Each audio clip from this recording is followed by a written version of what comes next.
Ladies and gentlemen, the moment we've awaited, the name that defines LinkedIn mastery.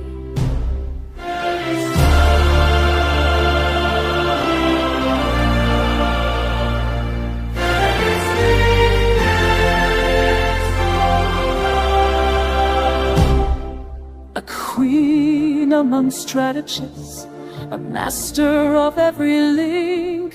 Her vision clears the path ahead.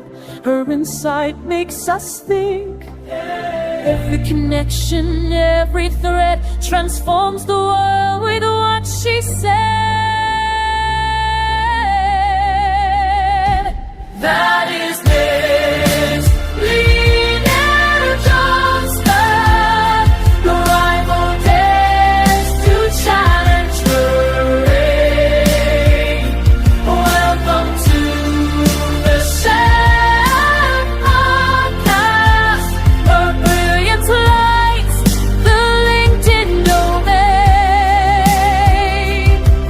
Every profile shines in her hand, every strategy flawless and grand.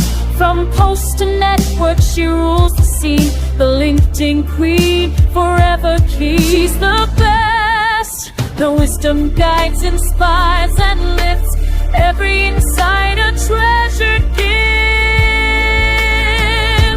That is Miss Lynnaire Johnston, the ultimate expert on mastery.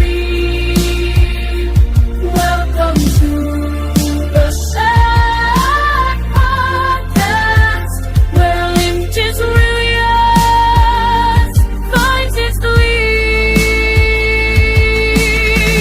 Every word of beacon, every thought of flame, her name is power, her name is fame. Lynnaire Johnston, the legend we hail. The LinkedIn mastery will never fail.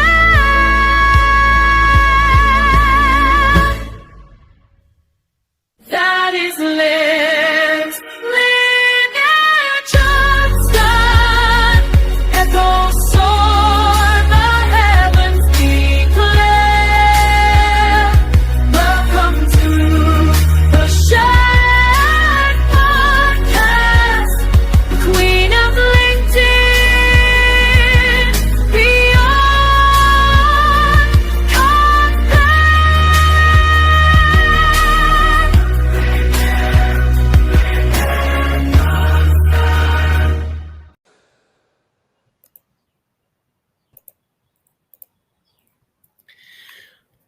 Hello, everyone. Good morning, good evening, and good afternoon, wherever you are joining us from around the world. I am Shaq, and welcome to a very special occasion, the first anniversary of the Shaq podcast.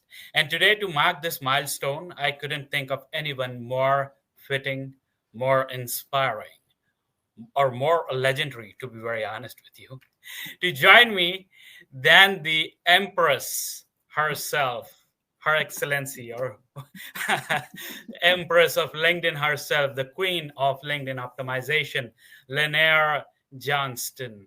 Lynnaire, it's such an honor to have you here. You have inspired professionals across the globe, helping leaders, creators, and entrepreneurs find their true voice visibility on LinkedIn, from New Zealand to every corner of the LinkedIn world.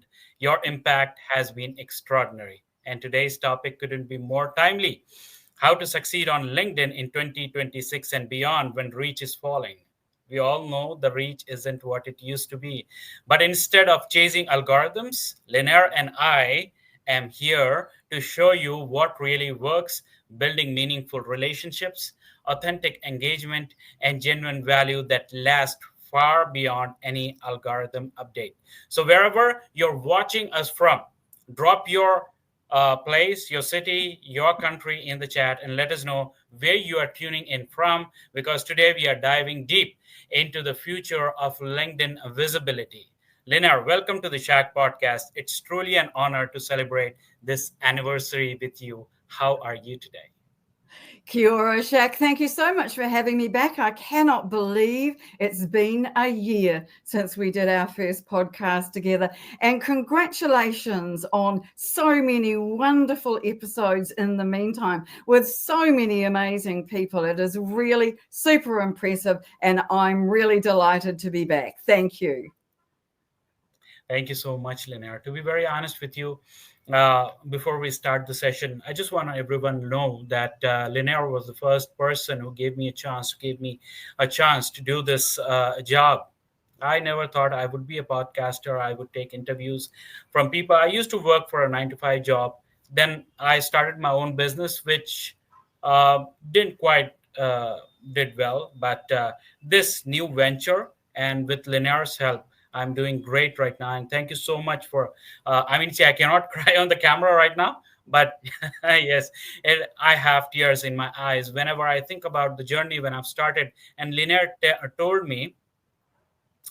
said that I told Lynnaire that it is my dream to have you on my podcast, and she said that let's make that dream come true. And that was when we scheduled our first podcast session. And thank you so much, Lynnaire, for that. You are the backbone of the Shaq podcast. Thank you so much. Well, thank you again. It's just lovely to be back. Awesome, Lynnaire. So we've got wonderful people joining us from around the world. Hello, everyone. Thank you for joining us. And if you've got any questions, just put them across to Lynnaire, because today's session is going to be very important, very interactive, and very, very insightful. And we are discussing about the reach of LinkedIn, which is falling, and what needs to be done in 2026 and beyond if you want to be successful and stay on this platform. And Lynnaire is going to answer all the questions which I have. And to be very honest, Lynnaire, today's questions are going to be a bit advanced and bit technical. So I just want to give you a heads up. And also our joinees are people who have joined us from various parts of the world. They would be having some questions of their own as well. So I would request your kind self. I want to request your kind self to, if this session goes off the hook of 60 minutes, I want to, apologize for that. Perfectly fine. Okay. We've got Sharon. Hello, Sharon. How are you today from Canada? And we've got Eva as well. Thank you, Eva. Thank you for joining us from Latvia. So let's dive into the session, Lynnaire. As we already know that the LinkedIn reach is falling from the past year. We've been, all the LinkedIn experts, real experts, to be very honest, in quotation, all the real experts like Kevin D. Turner and other people, and you as well, have been trying to research more and dig deep into why the reach has been falling and what needs to be done. So first of all, before I start the main questioning, Lynnaire, could you put some light on the fact why this reach is down? And if you are a premium member, does that have anything to do with you paying money to LinkedIn? If you are a premium member, is it up, or is it up for LinkedIn pages? I've seen LinkedIn company pages also going down. So just quickly give your perspective before we start the questions.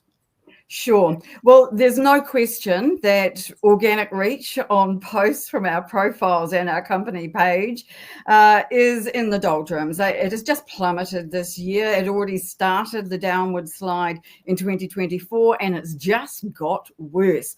I don't think that anybody has been immune from it this year. And so everybody is trying to find different ways around that and to make sure that they are still visible on LinkedIn. Because, of course, the problem is that when you're not getting organic reach on your posts, you're not visible, people aren't engaging so much necessarily, and your other metrics just go down too. So it has a follow-on effect. Now, partly that's because of the algorithms and the way that LinkedIn has fundamentally changed this year, and I want to mention that in a bit of detail in a moment. But it also has to do with AI and our use of AI on LinkedIn, and how we as LinkedIn users are viewing the platform, what we're doing, how we're approaching it, and the actions that we're taking here.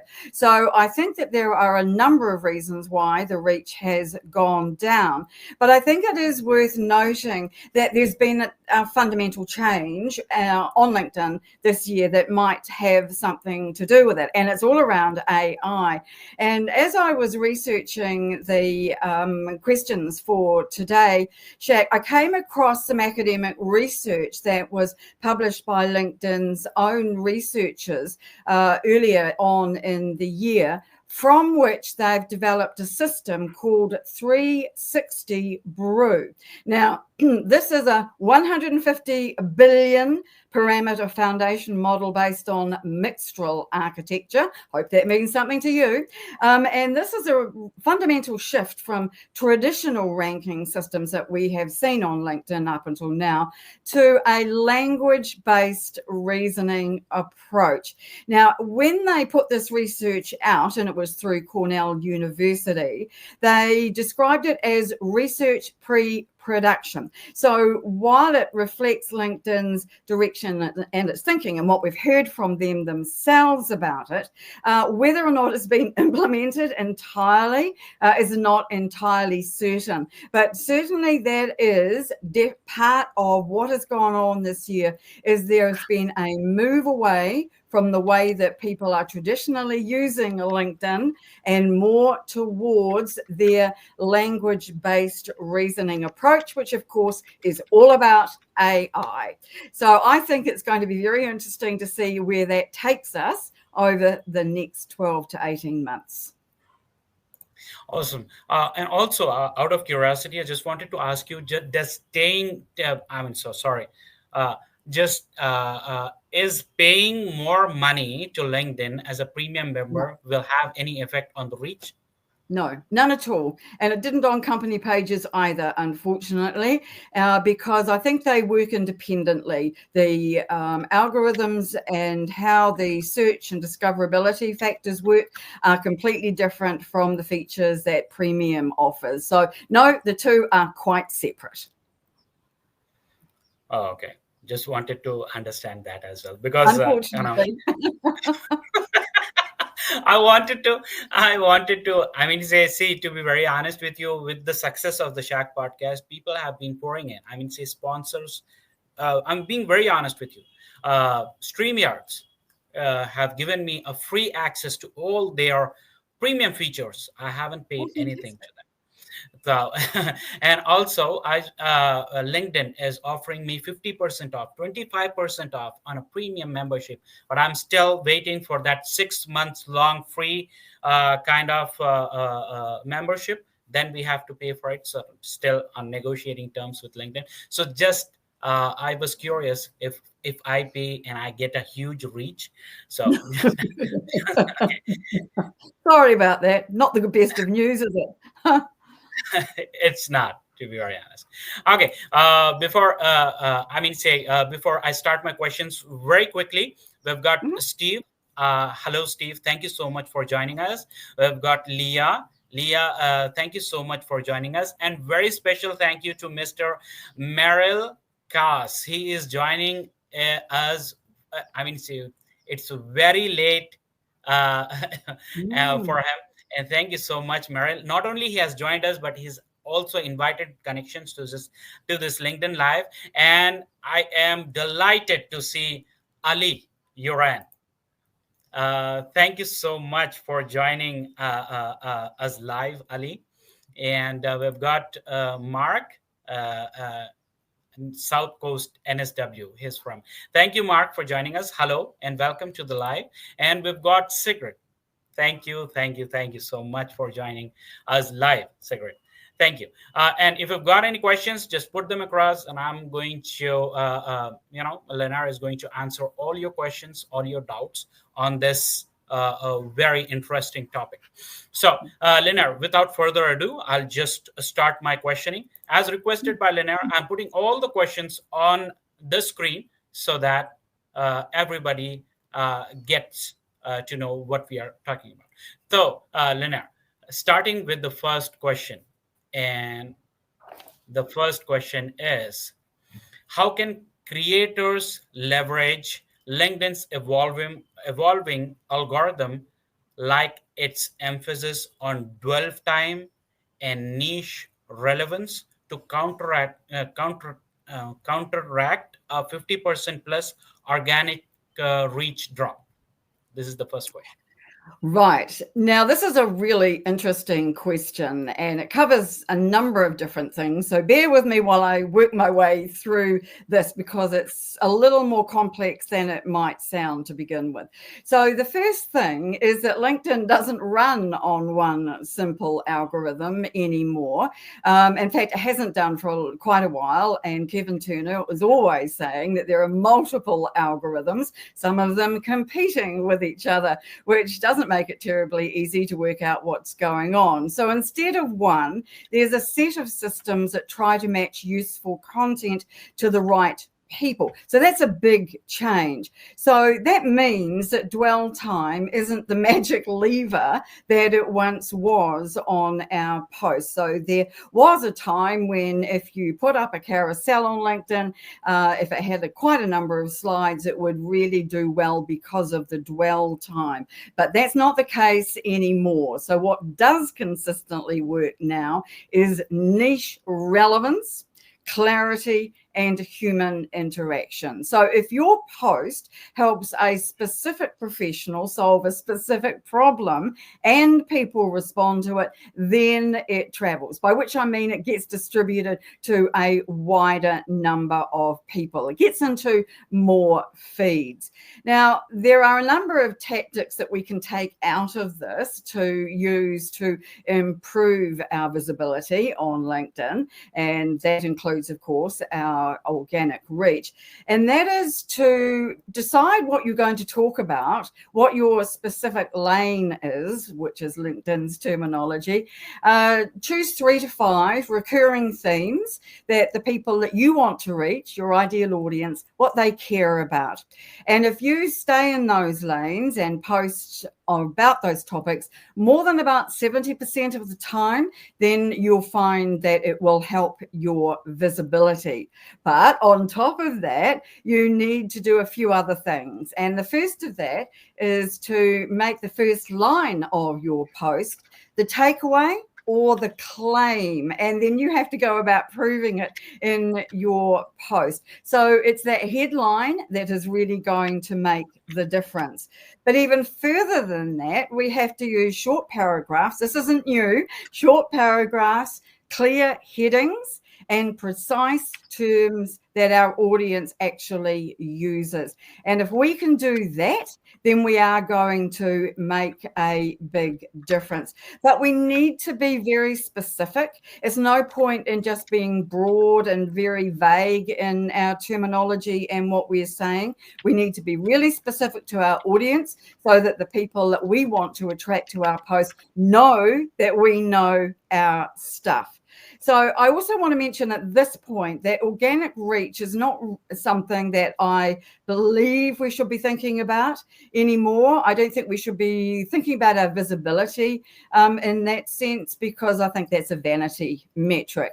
So instead, we should be looking at how many times our posts have been saved, or how often they've been sent to other people, what kind of meaningful comments that the post might have attracted, how many profile views we've had per post, and how many new followers we might have gained on the back of the post. So you can see what I mean, that this is getting a bit complex. But I think too, the final point about this one is that we need to remember to show up in the comments. You know, there's a lot of posting and ghosting going on where people will put up a post and then they'll just go away and do something else and forget about it. But you need to be there so that you can respond to comments, because that tells the LinkedIn algorithms that your post is resonating, and it builds trust, and it will also help you be seen and more visible across LinkedIn. So a long answer to a short question, Shaq.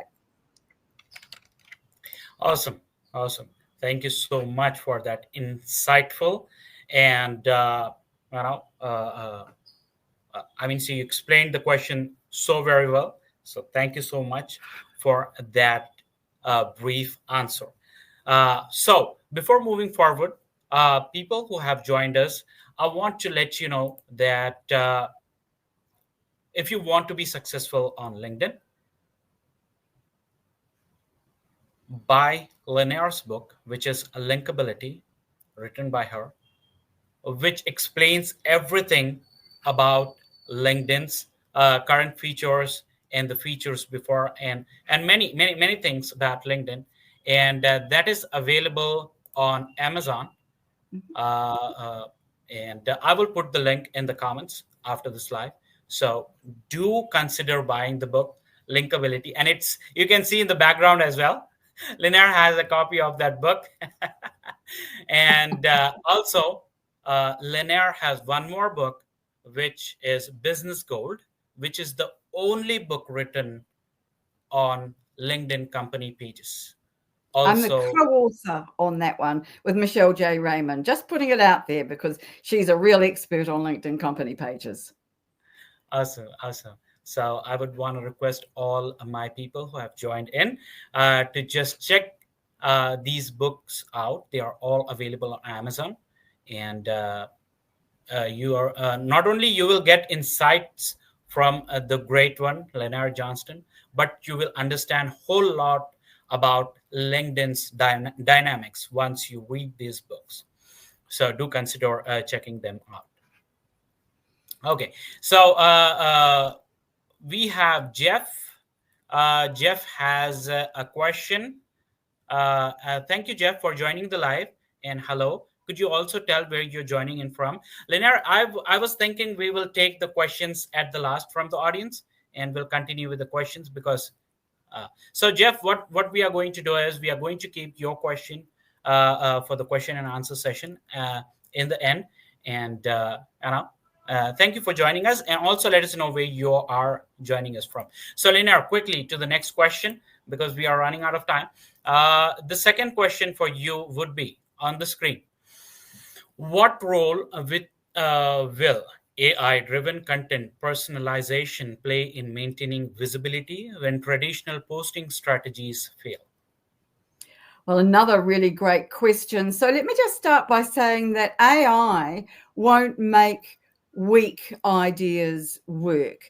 So what it can do is to help you express your real expertise more clearly and for the right people. So we need to reframe the question, I think, and also look at our AI as an editor and an adapter, not your ghostwriter. I think a lot of people are using AI wrongly when it comes to LinkedIn. So when it comes to using AI with LinkedIn, I think that you need to be thinking about how it can repurpose the content or your core insights or your ideas in different ways for different audiences. Because if you are in business, you will have more than one target audience.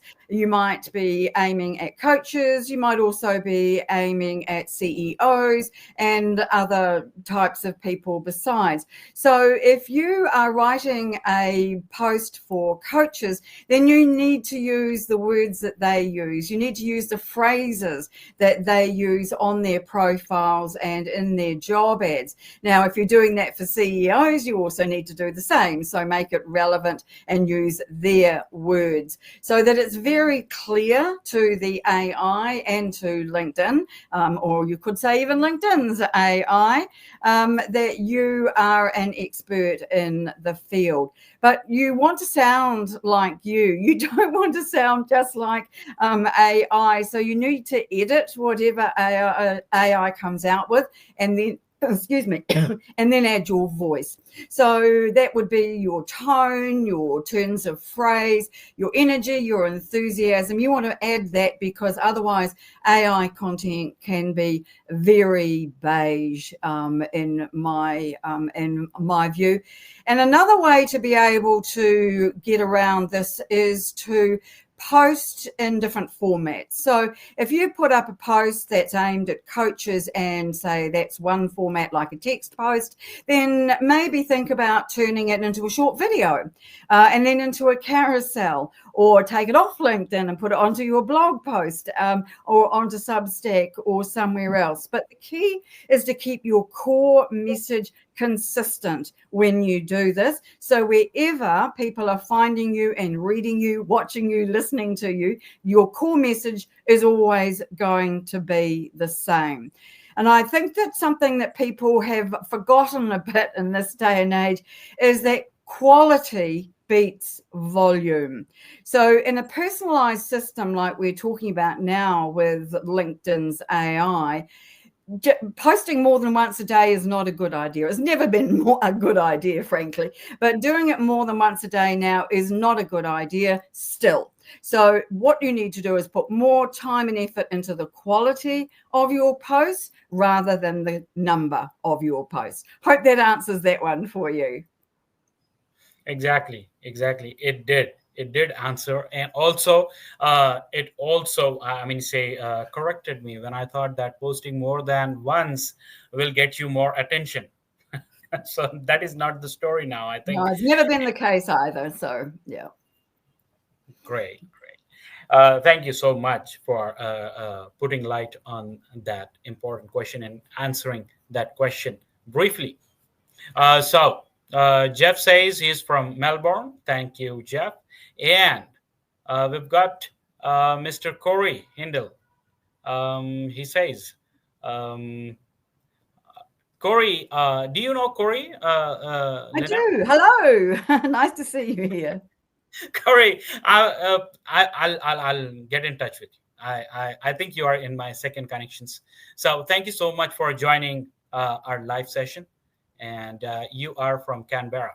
I think it's in Australia. So Canberra, thank you so much. If you've got any questions, just put them across in the comments. And also do consider checking out Lynnaire's website, which is linkability.biz.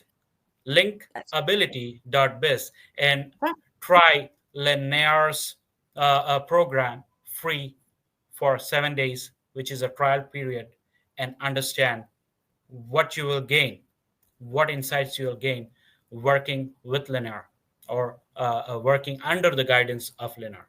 So do consider checking out the website linkability.biz. Thank you. Okay, moving on quickly to the next question, Lynnaire. Mm-hmm. While we have completed, you have given quick answers to those questions, and you've explained briefly of what is what and what's happening. So now, this question is about the future. The question number 3 on your screen. In a post-2026 landscape, how should brands integrate employee advocacy programs with data analytics to amplify reach organically? Why don't we start from where we are right now, because I think that will tell us where things are going to go. So we all know that organic reach on company page posts is not exactly great. And so many companies try to use what they call employee advocacy to have members of their teams comment or engage on those posts that they put on their company page. Now that's never worked, because why should they? What's in it for them?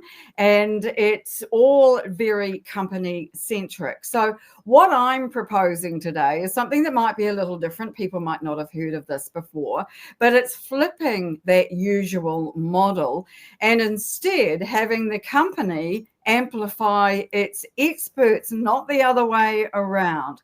So that means then the company page and company leaders, senior leaders, then engage on the posts of the company's experts instead.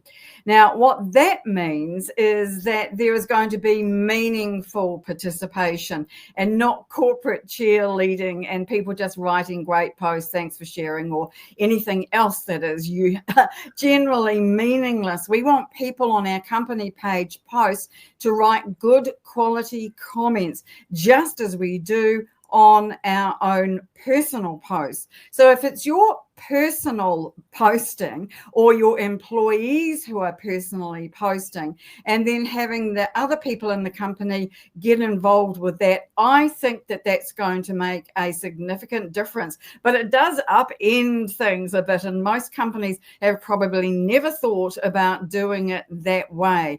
But if you were to look at who your internal experts are on each topic and then turn those into people who post on a regular basis with whatever skills you need to share with them to help them do that, I think it would make a real difference. And when you ask your leaders, the relevant leaders, to leave really good comments on those posts in the first hour, then those posts are going to get really good reach, and the company page can comment on those posts as well. So you want to make sure that this is a program that people in the organization are aware of, they understand how it works and the benefits for them. Because if it's not the company page that's writing the post, it's the individual person, and they are being seen as the expert in the company, everybody wins. But as I say, it's a bit of a mindset shift for people, and they may not be terribly keen to do that without some better understanding of how LinkedIn actually works in 2025. Now, this is going to happen more and more, I think, in 2026, as organizations understand the value of LinkedIn and what it can do for them to have the people out the front who are the experts in their area. So it's an interesting idea for people and companies to think about, Shaq, and I'll be interested to see how they go with that one. Awesome. Thank you so much for answering that question briefly, Lynnaire, because most of the people, especially organizations, have that doubt in their minds. I'm not sure if I should ask this question or not, but if I think I should ask it when because this is the right time. Lynnaire, could you tell us why sometimes what happens is I was also a part of the corporate organizations. I was a part of corporate employment before.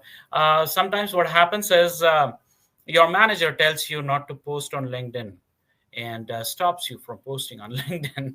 I'm not sure why, but would you wanna speak on that quickly? Why it is good or bad to post when you are a part of an organization, or why do they stop you? When you're working for a corporate, you by extension agree to abide by their social media policies. And if their policy is that you cannot post on LinkedIn, then you've got no room to move whatsoever. But that's a very traditional and old-fashioned way of looking at it. And it tells me that the company doesn't understand the value of LinkedIn and how it works. It also is based on fear of what the person is going to say, rather than giving them the leeway, the opportunity, the support, the encouragement to be building their own professional brands.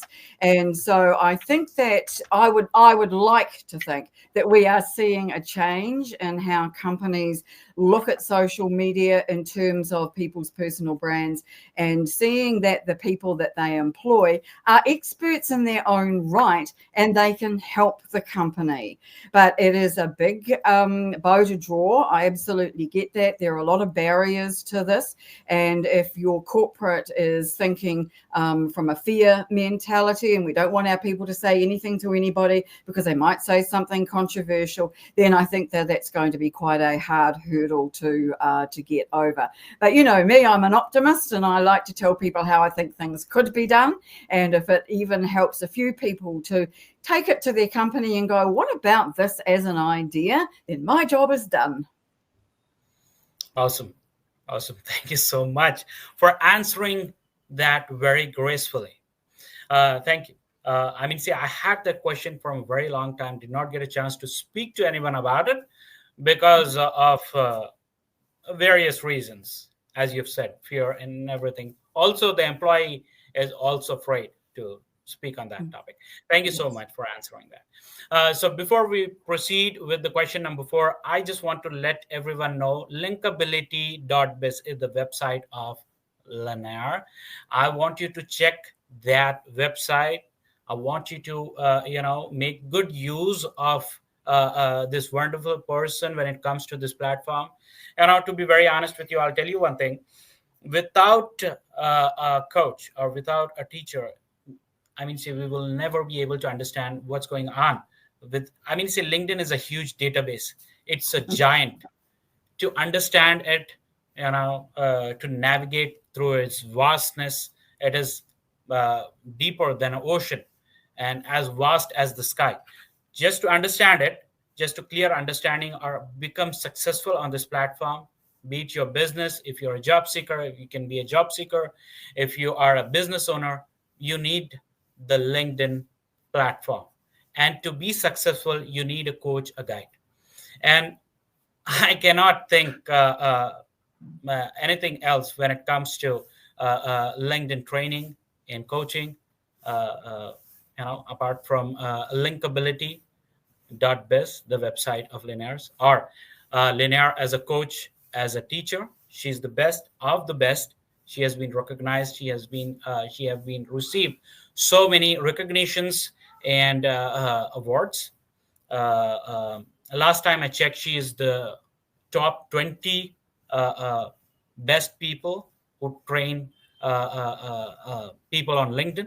So she's the best. So get in touch with her, follow her, reach out to her, get your questions answered even after this live. And I would really want to see all my people check out the books Linkability and Business Gold, especially Linkability if you want to understand how this platform works. Okay, so moving on, before I move on to the next question, we've got a very, very special person, Michelle Ray. And she says, if you are a part of a group that all post at the same time, yet you are in a different time zone, can that mess up the very thing you are trying to do, that is boost visibility based on the algorithms and LinkedIn knowing where you are based? Michelle, thank you so much for joining us.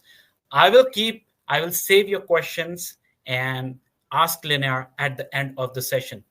And thank you so much. Also, let us know where you are joining us from. And I'm so happy to see you. Thank you so much. And I'll keep your question saved until the end of the session. So, Lynnaire, moving on quickly to the next question, question number 4, which is a complex question again. Yes.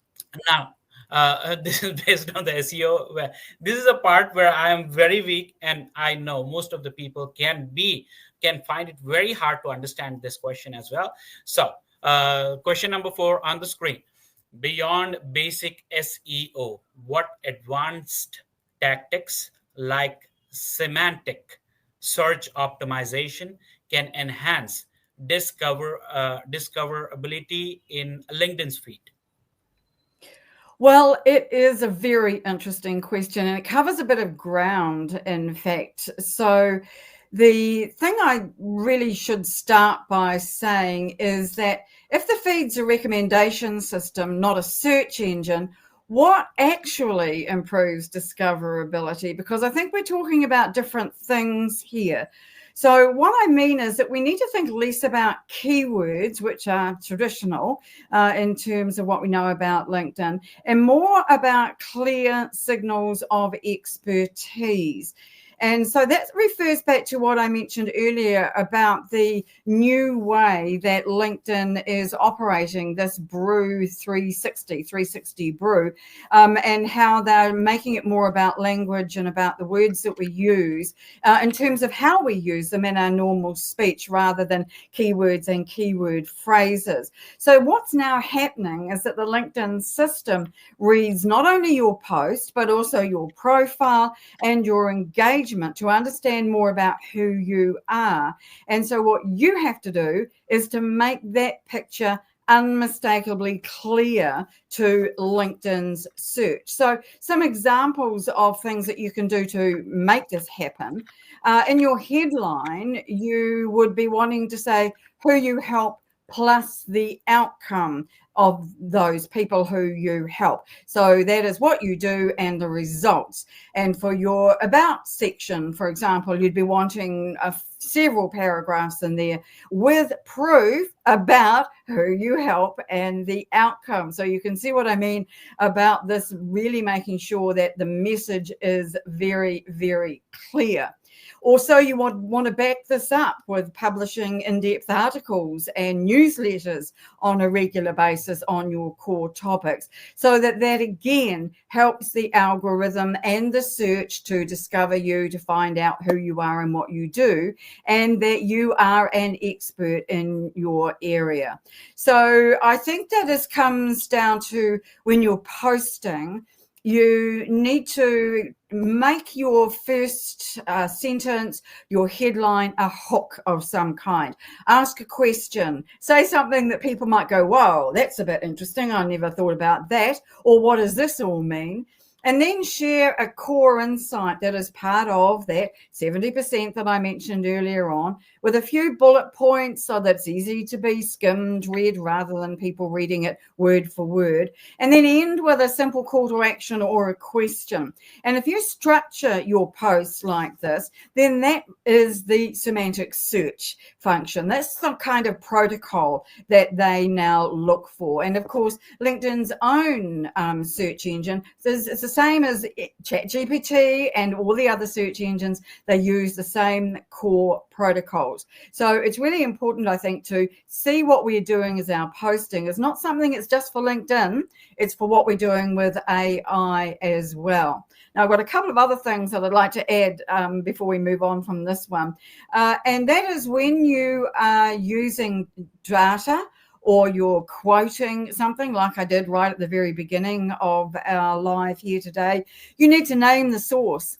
You need to tell people where you got the information from. Now, this is second nature to me because I used to be a journalist, and so that was part of what you did. But people are now looking for credible references.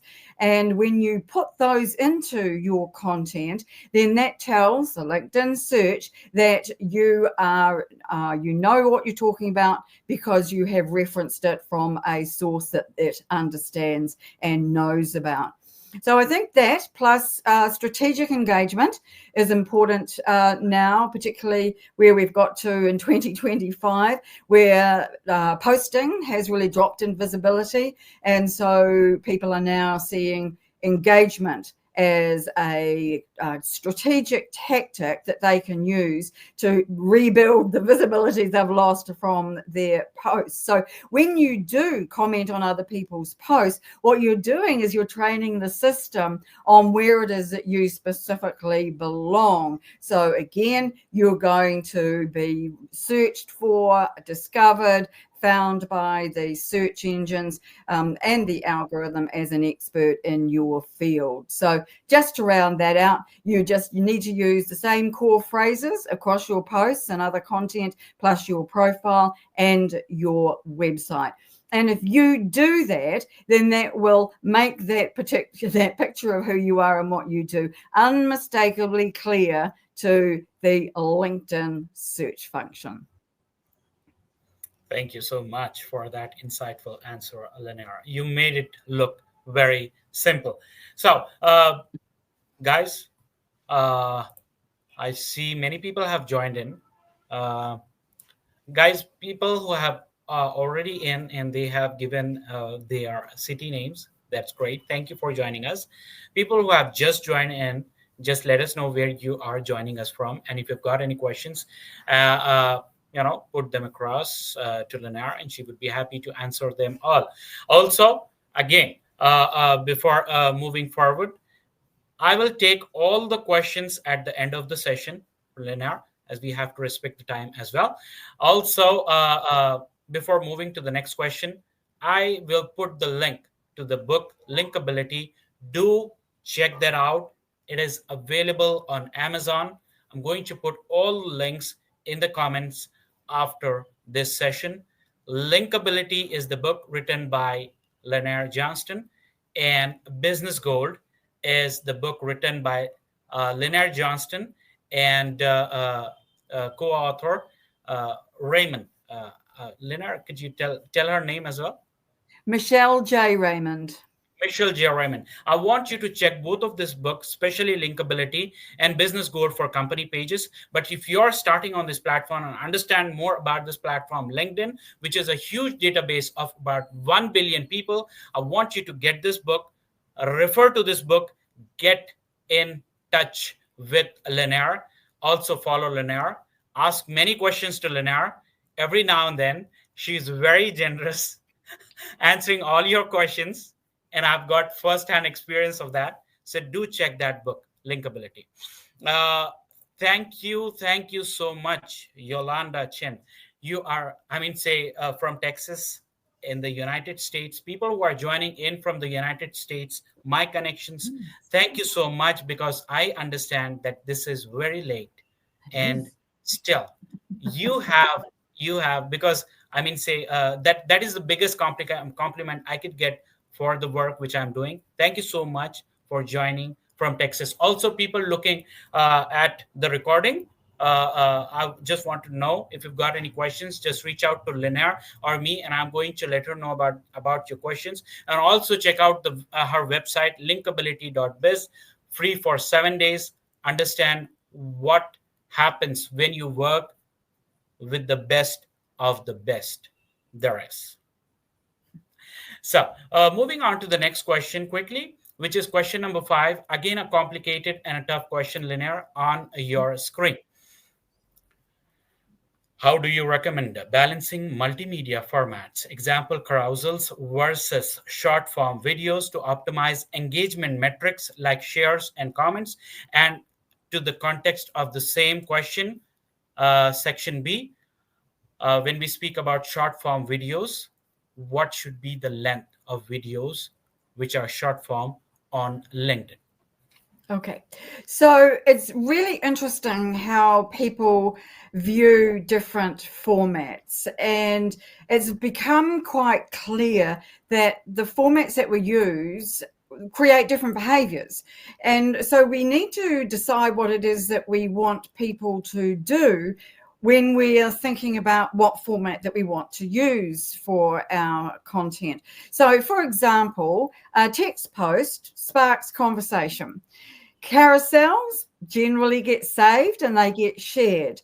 Video builds personal connection. And so you need to choose formats based on the job that you want each post to do, and not just for variety's sake, for example. And so I think it's really important to think about really the result that you're looking for when you're deciding on each of these formats. Now, it is fair to say that video has become much more important on LinkedIn in 2025, and I think we're going to see in next year much more TikTokification of LinkedIn, with new features coming from LinkedIn themselves, and also more uptake of video by people using the platform. Creators, content creators, for example. So video comes in a number of different formats, and we can use it in posts, and that's where you should do a portrait style video. So that's the tall and thin one, and that should be between 60 and 90 seconds long generally. There's the landscape video that you can put at the top of your articles and newsletters, not forgetting that articles and newsletters are indexed by search engines, and so they are visible off LinkedIn, where posts are generally not. And then, of course, there's live events like this. And so you've got several different formats of video to choose from. But if you are putting up video posts, keep them short, one idea per video, and make it very clear. Also, make sure you add captions to it, because it's really important to know that a lot of people don't listen to a video. They will actually just watch it. Awesome.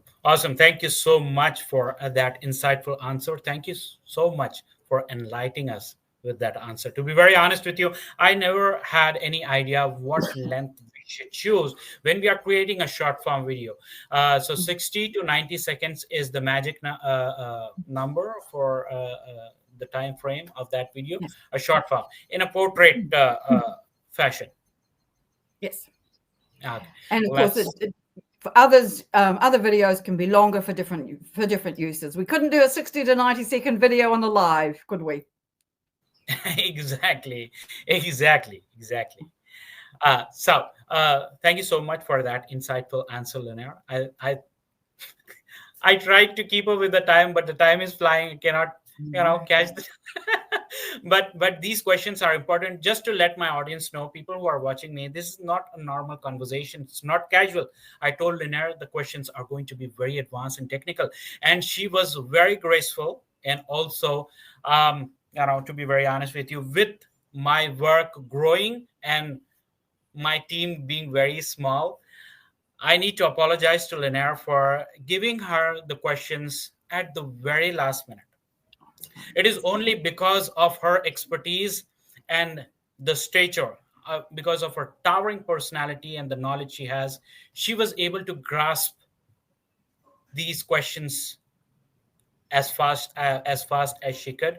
And also she's giving brief answers. This is a very technical conversation. That is why she requested to put the questions on the screen, so that people also should get an idea what we are speaking about. And this was important just to understand how, if the reach is, I just want to, before we move to the next question, just quickly want to tell you, Lynnaire, people are considering, I am still a very great fan of LinkedIn, don't think otherwise, but people are considering moving to X, because in for $50 X for a complete year, the package is for a complete year, you will get a verified profile, and the reach is, the reach is very high. It will take your post to just from nothing to 11,000 views in about 1 hour. So that kind of reach you'll get on X if you're getting that verified profile. So most people are going for other platforms, but LinkedIn is still the best platform to be when you're looking for jobs. If you want to grow your business, that is for sure. And this conversation was very important. And who better than the great one, Lynnaire Johnston, for this conversation. So thank you so much, Lynnaire. Thank you so very much. Before moving to the next question, Lynnaire, would you want to quickly tell 2 or 3 sentences about people who are who have moved already to X or other social media platforms, or people who are considering moving from this platform? Thank you for the opportunity to do that, Shaq. Yes, I would like to say something about that. I think it's important that we show up where our audience is. Where are our customers? If your customers are on X, by all means, that's where you should be. If they're on LinkedIn, then that's where you should be as well. So again, it comes back to looking at who your audience is, and in this case, where they are hanging out. People are talking about Substack too as another potential platform to be using. But we've got a couple of extra things to put into here. One is that you mentioned organic reach. That's a number of views or a number of feeds posts are being put into. That is a vanity metric, and it does not necessarily equate to bringing in business. The metric that we need to be more considered about is engagement. Who is actually interested enough in our post that they will engage on it in a useful manner? And so I think it also depends on where the audience is showing up, as well as your customers, and how people are engagement. Because for a long time we thought about impressions and reach as being the holy grail, and I no longer believe that to be the case. I think it's, where does your business come from? If your business comes from X, then that's where you should be. Absolutely. But also bear in mind that LinkedIn is behind a wall, and a lot of things that are on LinkedIn stay on LinkedIn. So if you want to be seen off LinkedIn and to have your content indexed by search engines, then LinkedIn is not the only place you should be putting it. You should be putting it on places like Substack. Now, I don't know whether posts on X are indexed, but that would be a really good thing to find out about. So you also need to think about your visibility on other platforms and whether you can be found by SEO and by AI. But I do really want to emphasize the point that reach is simply a vanity metric. Awesome. Thank you so much for giving that brief answer. Thank you so much for elaborating on that part, Lynnaire. To be very honest, I'll tell you one difference quickly. In about 30 seconds. One difference is being on LinkedIn, on any other social media platform, is their security and privacy measures with which they take. It's very, very hard for any person to get inside to hack your account, which I had recently had the pleasure of facing that experience. And thanks so much to Share for Jason. She was the first person to let me know what needs to be done and stuff like that. I was very, very tensed at that moment because someone tried to reset my password for 5 times when I was in deep sleep at 4 a.m. in the morning. I just discovered that only at 10 a.m. when I woke up for my breakfast, and also at not on that time, I went out of the bed, took bath, and got freshed and everything. Then after, when I came back, I'm seeing those emails 5 times, not once, not twice. It's 5 times they tried to reset my password. But thanks to LinkedIn's tough security measures, they weren't able to get into my LinkedIn account. Who knows what they could have done? Who knows? I think, because if you want to take access to the LinkedIn account, they also need access to my Gmail account. With that Gmail account, all the transactions, monetary and everything, was linked to. So I was very tense at that moment. Long story cut short. So anyways, yes, LinkedIn is a place where this is the main difference from any other social media network. They have a very, very tight security restriction, or they take a very tough security measure when it comes to protecting their members. So that is a huge difference. So thank you so much for letting us know that. Lynnaire, I think we will cross 60 minutes. So anyhow, I'll move on to the next question quickly, and I apologize for the time today. So moving on to the next question. Question number 6, which is again a complicated question, which is on the screen for you, Lynnaire. What strategies for building micro communities on LinkedIn can sustain long-term growth despite algorithm throttling? Another great question, Shaq. So the thing to realize is that you don't beat algorithm throttling with frequency. You beat it with community. So a small, specific audience who cares about your work will find you on LinkedIn. And these are the people who comment early, they turn on notifications about your content, and they share your content across into their network. So I think that it's really important to remember that the idea here is to define who you serve and what problem you solve in one sentence. And if you can tell me that, then that really will help me understand who you are and what you do. And of course, it then helps LinkedIn to understand that first. But it's really important to only post, and I've already mentioned this, only post when you can be around for the first hour of your post going up, because you need to be able to reply to comments and deal with any follow-up questions, and it really helps to boost your engagement when you do that. And another trick that not a lot of people know is that if you engage on a few people, say 5 people's posts before you put up your post, and then again 5 times afterwards, it will help your own visibility. Your post will definitely go further. Partly that's because of reciprocity. People will see that you've commented on their post and they'll go to your post and comment on yours.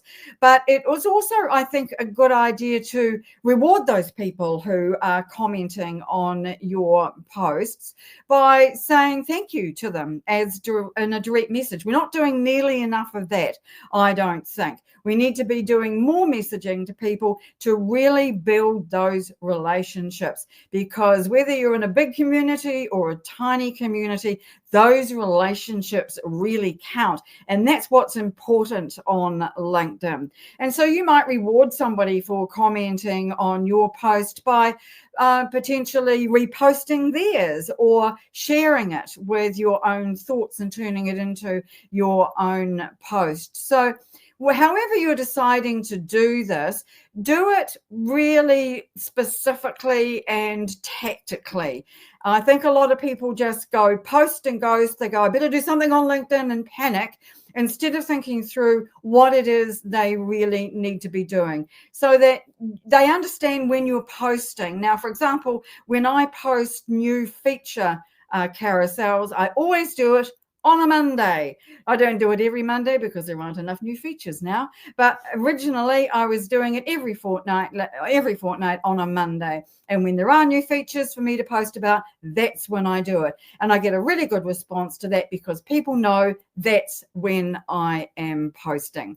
So I think it's really important to think about that, about when you're posting, and keep some kind of cadence to that. So if you're always posting a post about your services on a Wednesday, stick to that. You might do that in different formats, but stick to the same topic. And I think if you do those kind of things, it will make a difference, and it really will help when you are trying to reach a wider audience. Awesome. To be very honest with you, we had dictionaries, and we still have Wikipedia. Now we have got perplexity. Yes. I mean to say, speaking to you, I could say now that even AI cannot compete with your knowledge of these things. No, not on about LinkedIn, it can't. You're absolutely right. Fortunately for me, it will give you a lot of bad advice about LinkedIn if you give it the opportunity. I had noticed. Thank you so much. Thank you so much for that brief and insightful answer. To be very honest with you, you yourself are like a university for LinkedIn. I mean, say, you it's no surprise they recognize you as the best of the best around the world. So I'm always people, learning, always learning. thank you, thank you so much, Lynnaire. So people, whoever are listening, I will put the links to the website linkability.biz and also to the book Linkability. I really want you to check out Linkability. That's a great book. And also the website linkability.biz, .biz, linkability.biz again. So I want you to check out this website for many resources which Lynnaire is offering their members. 7 days trial period for her members. Just go and check that out. Just go and check out the book Linkability. You will gain ton of knowledge and understanding of this platform. This platform is worth billions, and if you are a business on LinkedIn, then this is the right place. These are the right books, and this is the right person to reach out to if you want to be successful. Before moving to the next question, I will quickly see some comments from Sigrid. Sigrid says, LinkedIn is the platform that supports finding and connecting with people and businesses we actually are looking for. Exactly. I agree. Harun says, I do not agree. X provide learning skills. That's correct. And my favorite, Ali says, I won't be verifying until there is an alternative to using my passport. Trust me, I am real. I won't be verifying until there is an alternative to using my passport. I think she is talking about the verification. Yes, Uh, yes. Okay. She also said, yeah, thank you so much for that as well. Must set up. Yes, I realized that after I got that experience with this camera. Yes, two-factor authentication is very important when you are using this platform. It is such a shame for me. I used to call myself a LinkedIn trainer. Does not know about this small things, but I'm still learning, and I'm learning from the great one. And we'll get to that. Exactly. I am with you on this. Lynnaire for top voice. LinkedIn. that won't ever happen. It won't ever happen. Thank you for your vote of confidence, however. Thank you. Thank you. So quickly moving on to the next question, Lynnaire, which is question number 7. Question number 7. Yeah. With paid amplification, let me just put this on the screen quickly so that everyone knows what I'm talking about. Yeah.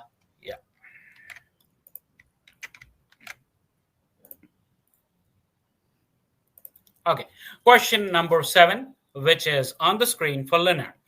With paid amplification rising, how can users hybridize organic and sponsored content without diluting authenticity? Yes, I've seen this. I've seen this, to be very honest. Boost this post. LinkedIn wants your money. So Yes. please go ahead. All right. So what I'm seeing now is that paid reach, which is what you were talking about, works best when it doesn't feel like it's paid for.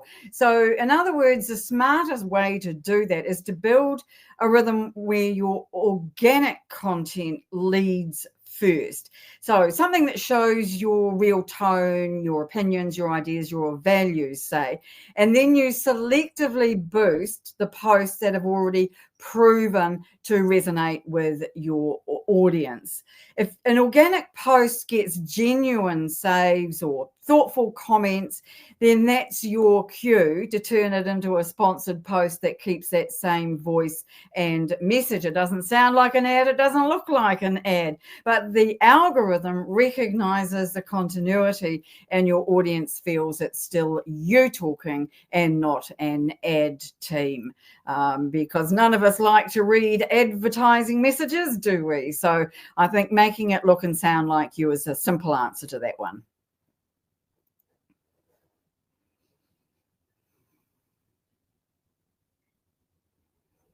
Awesome. Awesome. Thank you so much for that brief answer, Lynnaire. So moving on quickly to the next question, which is question number 8 for Lynnaire.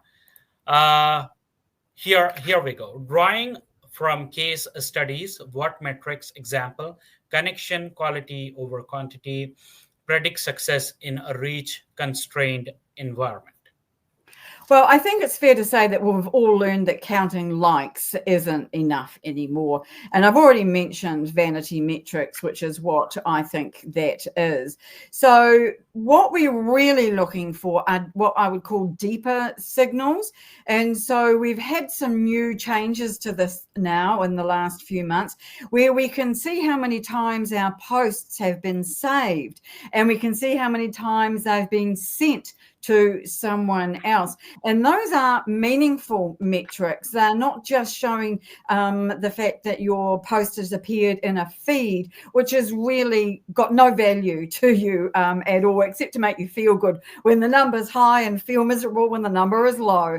So it's things like that, and the comments that you're getting on posts that really have more value. And you can see from those now how many people are visiting your profile on the back of a post. And it may affect your follower number, for example, and you can see who's followed you now on the back of posts. And those are the metrics that I think are much more important.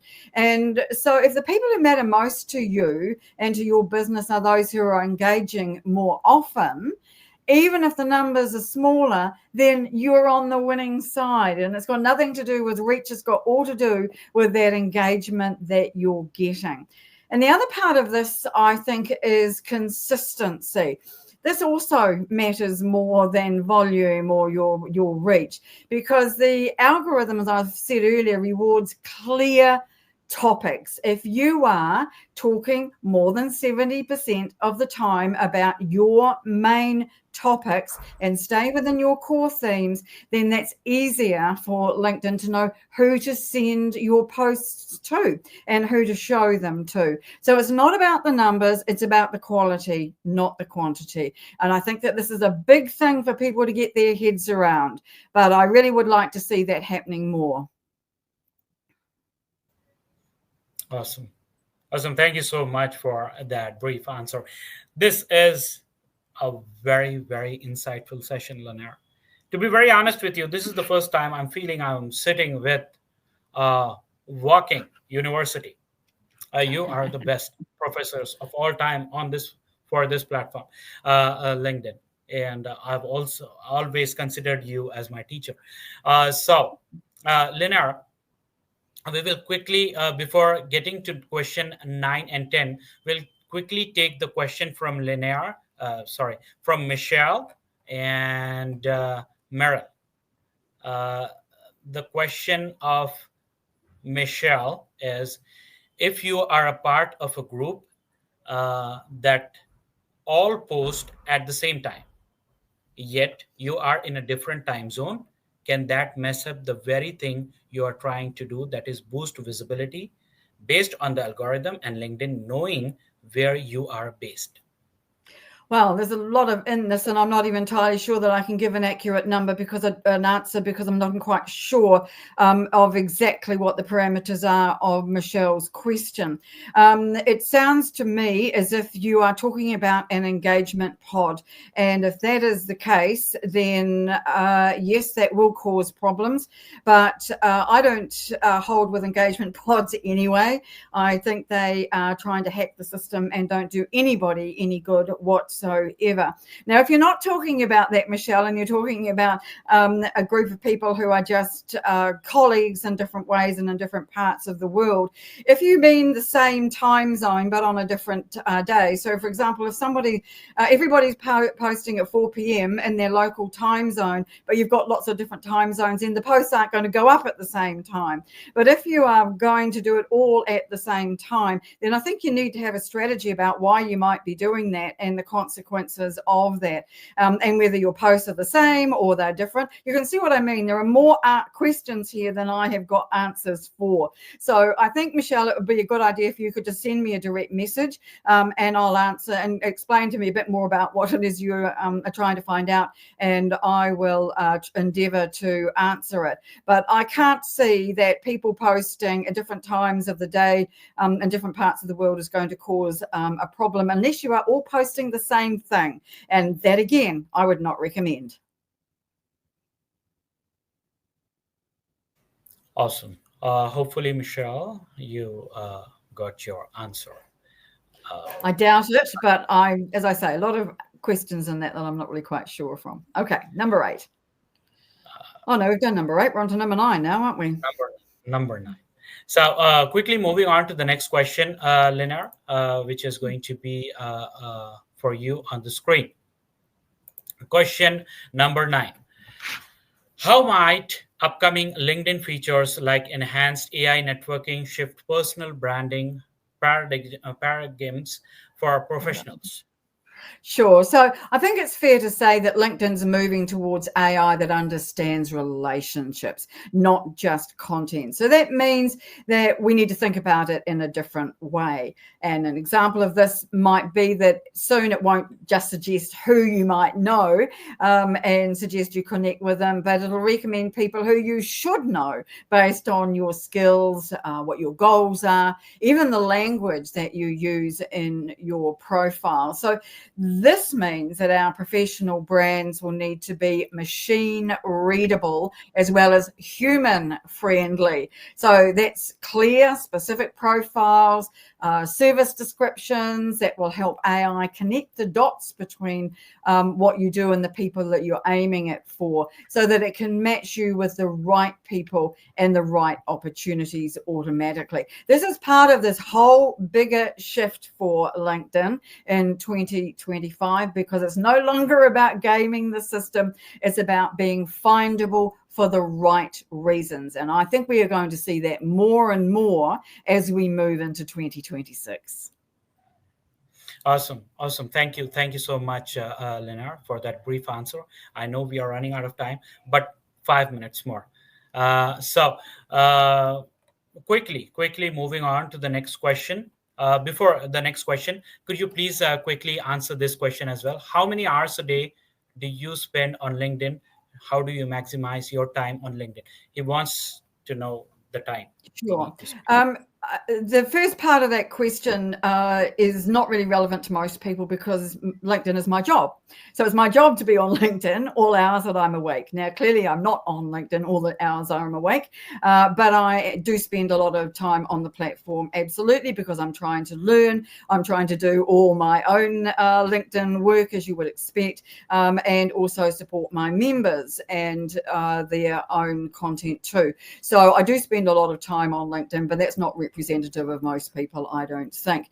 But how do I maximize my time on LinkedIn is, and this might sound a really strange answer, but I don't go down rabbit holes. I am very prone to doing one thing, moving off on a tangent to something else, something taking my attention away and moving on to something else from there, and then completely losing the thread of what I'm trying to do. So I try very hard to stick to one thing. If engagement on other people's posts is what I'm doing, then that is what I'd stick to doing. And if it means I've got to come back to do something else afterwards, then I will do that. So it's really putting together blocking time, I think. So I'll do all my LinkedIn connections or my who's viewed my profile connection invites in one block. I won't be trying to do a whole bunch of different things while I'm on LinkedIn. It's so one task, one block of time is how I manage that.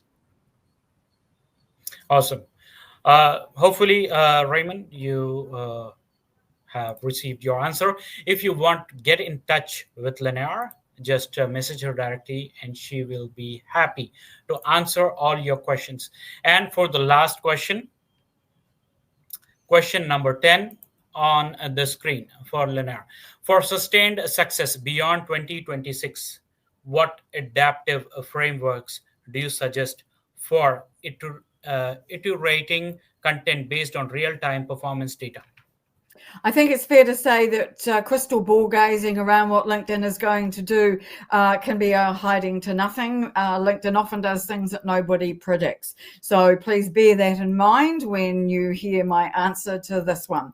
But I think that the creators who are going to have the most success on LinkedIn moving forward are acting like small laboratories now. So they're testing new ideas, they're watching the data, they're measuring everything, and then they're adjusting quickly. So an example of that might be people who were posting 5 times a week, now posting just 3 times a week and using the extra time to engage across their network. I think that would be a reasonable way to, reasonable tactic to be using at this time. So when it comes to framework, I think that picking 3 to 5 key themes and posting regularly about those, and then tracking which posts lead to quality engagement, underlined exclamation mark, and that'll be saves and follows, and all this from your ideal audience, not just from anybody, but from your ideal audience, and the conversations that you have in direct messages. And I think that if you stick to those themes, it will make a difference. But we need to measure, we need to review what we're doing. So once a week, review what's worked, get rid of what hasn't worked, and then evolve accordingly. So I think that's how you build a content system that learns as fast as the algorithm changes. And so really measuring and understanding what's working and what's not is a really good way to be able to do that.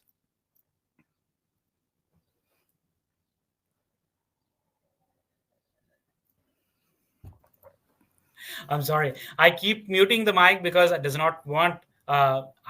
It's morning time in India, and you will see all the exotic birds coming into my house and chirping, all colorful, and birds from Siberia and birds from they migrate to India in this season. So I keep muting and I keep forgetting when I'm speaking. So thank you so much. Thank you so much for that brief answer, Lynnaire. And on this first anniversary of the Shaq podcast, I want to request all my people to support the Shaq podcast, not with anything else but your love. Just give me some likes and support on YouTube, Instagram, and X. Every video, all of my podcast sessions would be available on Instagram, YouTube, and X, especially YouTube and Spotify. Forgot to mention Spotify. Every time you watch a podcast on YouTube or Spotify, that will give me a boost of $5 in the form of sponsors, in the form of YouTube partner program and Spotify and other means. So please watch these podcasts on YouTube and Spotify. You can support me in that way, and also follow Lynnaire for all the latest updates happening on this platform. Also, before we wrap up this session, I want to tell you all that I want to request you to be very honest. First, get in touch with Lynnaire, follow her, check out her website, which is linkability.biz. Check out her book, which is Linkability, which is available on Amazon. Also, you can see the cover image of that book in the background for Lynnaire. And also, there is one more book, which is Business Gold. If you're a company, organization, if you're a business, if you have a company page on LinkedIn, check out the book Business Gold by Lynnaire. Especially check out the book Linkability, which is for everyone, be it you're a job seeker or you're or a business owner. If you want to understand the basic of this platform, you need to have this book for sure. So, wow, what an incredible conversation. Lynnaire, thank you for your wisdom, your warmth, and your vision. You have reminded us all that LinkedIn success has never been about algorithms. It's about authenticity, generosity, and human connection. And to everyone watching, thank you for being here, for learning, and for celebrating this first anniversary with us. If today's session inspired you, drop a heart in the comments, tag someone who needs to hear this message, and most importantly, take what you learned today and apply it. Because 2026 belongs to the authentic, the consistent, and the courageous. From me, Shaq, and our phenomenal guest, Lynnaire Johnston, thank you for celebrating with us. Until next time, stay real, stay visible, and keep shining on LinkedIn. And yeah, this is your friend Shaq signing off. And also, just forgot to mention, Lynnaire also has a YouTube channel, which is Linkability. I'm a very big fan of that channel. Do check out the short form videos. They are very, very insightful. I get most of my learning from those videos. She has a YouTube channel. I will put all the links in the comments after the session. Please do that. If you love Shaq Podcast, you have to learn Lynnaire.